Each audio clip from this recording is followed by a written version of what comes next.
Hi, welcome to the Silver Spleen. My name is Neil Vincent, and this is my review of Home Sweet Home. I saw this movie in the cinema back in 2005 when I'd first moved to Hong Kong. I bought the DVD a few years ago, but I hadn't watched it in quite a long time. That is, until I watched it again for this review. Soy Chang directed Home Sweet Home, the story of a small family who move into a new flat only to discover that something strange is going on. Shu Kei plays May, a woman married to Alex Fong the Elder. Their new flat is palatial by local standards, which honestly made it a little hard for me to feel bad for them.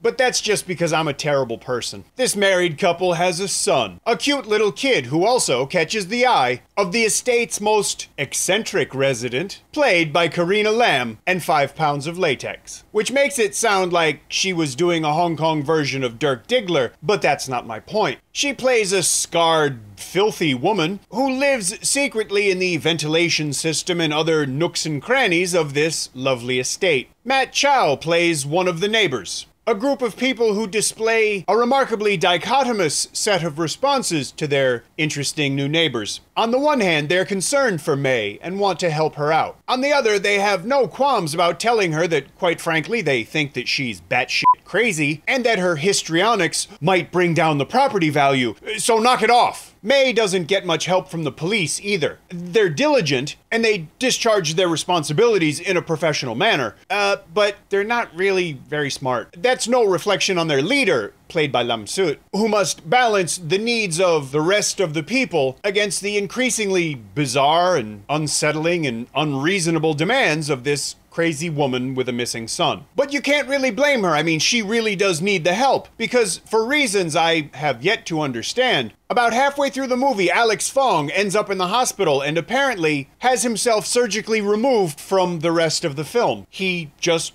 disappears. This whole movie struck me that way as really odd. The pace of the story, the way it's structured, the way the narrative unfolds, it was just really strange. 8 minutes into the movie, we're already getting the big scary things with the drums that seem like they should have happened later or certainly had some more buildup. There's a little girl with a yo-yo who, as far as I can tell, is a minion of Satan, because that's the only explanation I can come up with that makes any sense as to who she is and why she's there and why she does what she does. The only real mystery of Home Sweet Home is wondering what the mystery of the film is going to turn out to be, because everything else about it is really self-evident to the point that you wonder, why did they tell us these things so early on? The way the movie's presented, it squanders some decent acting from both Shu Kei and Karena Lam. What might seem like strong performances in a better told movie come across as overacting here quite a lot of the time. You could tell that they were trying really hard, but a lot of times that just came off as scenery chewing. There were plenty of logical lapses that didn't make the actors' jobs any easier. If you're trying to calm down your child because he's just survived a kidnapping attempt, don't tell your husband about the horrible monster that you just saw in front of your child. Wait until, he goes to sleep before you tell your husband about.